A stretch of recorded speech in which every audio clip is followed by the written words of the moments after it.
যেহেতু এই কয়দিন বাড়িতে ছিলাম, তো বাড়িতে থেকে আর কি আসার পর কোনো কিছু আর ভালো লাগছে না। মানে কি করব, কি খাবো? মানে কিছুই করতে ইচ্ছে করছে না।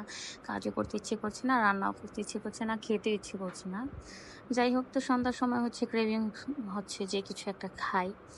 তো ঘরে দেখলাম যে একটা হচ্ছে ম্যাগি যে স্যুপ, ওটা হচ্ছে প্যাকেট ছিল। তো একটা প্যাকেট অনেক বেশি তো আর হয় না।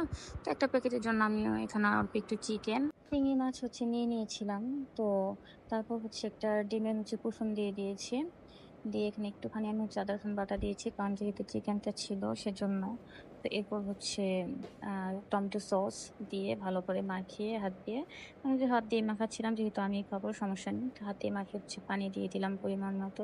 আচ্ছা, এটা হচ্ছে আমি সম্পূর্ণই আমার মন মতো করে রান্না করেছি। কোনো ডিরেকশন মানে প্যাকেটে লেখা বা অন্য কারো কাছ থেকে শোনা এরকম কিছুই না। জাস্ট আমার মতো করে রান্না করেছি। তো এখানে কিন্তু সবকিছু দেওয়াই থাকে। আপনার লেমন গ্রাস, তারপর হচ্ছে থাই জিঞ্জার, এগুলো হচ্ছে এড করা থাকে। যেহেতু আমার কাছে এগুলো নেইও, তো এগুলো এড করা না থাকলেও আমি এখন দিতে পারতাম না। তো কর্নফ্লাওয়ারটা হচ্ছে একটু দিয়ে দিলাম। একটুখানি পানিতে গুলে আমি ১ চামচের মতো কর্নফ্লাওয়ার দিয়ে দিচ্ছি। এটাতে কিন্তু কর্নফ্লাওয়ারের হয়তোবা দেওয়া আছে। বাট আমি হচ্ছে আমার পছন্দ মতো একটা থিকনেস আনার জন্য কর্নফ্লাওয়ারটা দিয়ে দিয়েছিলাম। আর ২ টা কাঁচামরিচ দিয়ে দিয়েছি জাস্ট ফ্লেভার এর জন্য। তো এখন হচ্ছে এটাকে খুব সুন্দর করে হচ্ছে একদম একটু ঘন করে রান্না করে নেব। আর চিংড়ি মাছটা যেহেতু বড় ছিল, সেজন্য হচ্ছে আমি মাঝখান থেকে একটু কেটে দিয়েছি। ওখানে ৩-৪ টার মতো চিংড়ি মাছ ছিল।